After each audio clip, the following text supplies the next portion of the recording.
Hi there, this is Jason Medor, and in today's video I wanted to discuss the care and feeding of one of the most elusive but interesting types of records that you can find.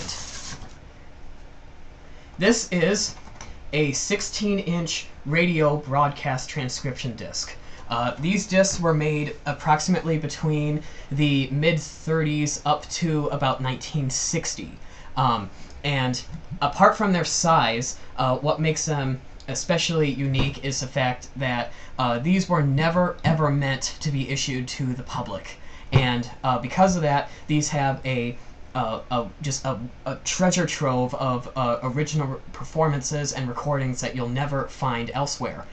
So if you are a record collector with the equipment to play these, it's a great these are great tools to expand your musical horizons.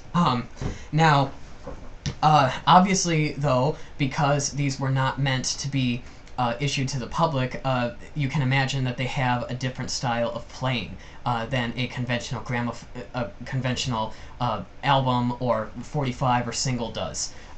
And so to begin with, if you just inherited a bunch of these, or you found a bunch of them at a garage sale or something like that, and you want to learn how to play these, first and foremost, obviously you need a turntable that can clear it. Obviously, not only were these 16 inches to prevent average Joe Blow of 1952 from having these and playing them for their own home use, because obviously the size would have prevented that on a turntable that can only accommodate 12-inch records.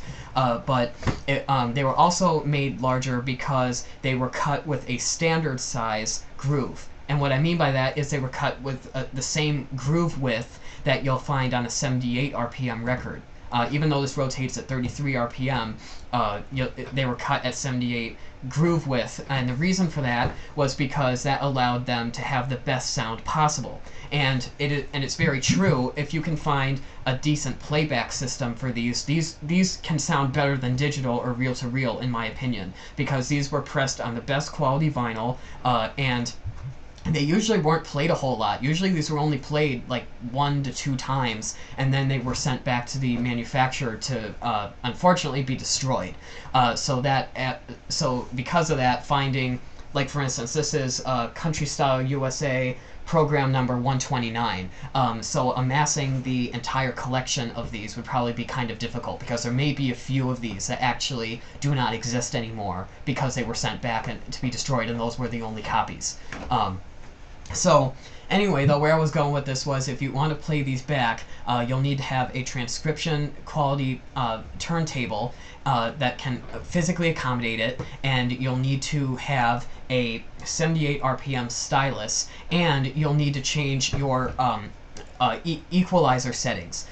Most of the records that were released to the public after about 1953-54 adopted the RIAA standard, which was basically, in order to save space on the disc, the groove width would be compressed for bass notes. So phonographs and amplifiers were built with a bias towards outputting more bass than what was on the record, so that way when you played it back, it would sound approximately the same as it did in the recording studio.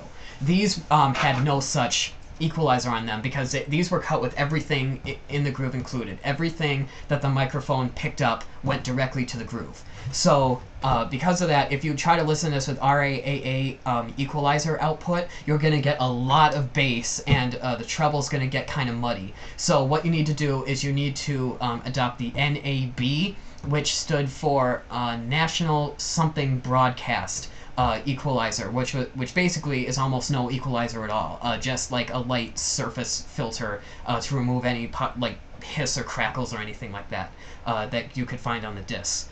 So because of that,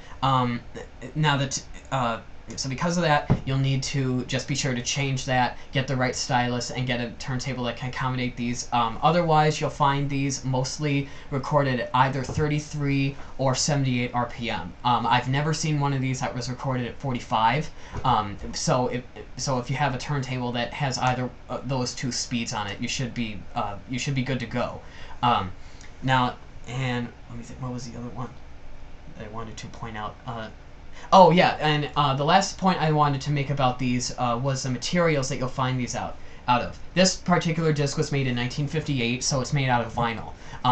You can find these made out of almost anything, to be honest. That was basically virgin. You can find them made out of you can find them made out of acetate with a glass base with the 40s. Be careful with those because those will break easily. Of course, you can find them made out of shellac, acetate, things like that.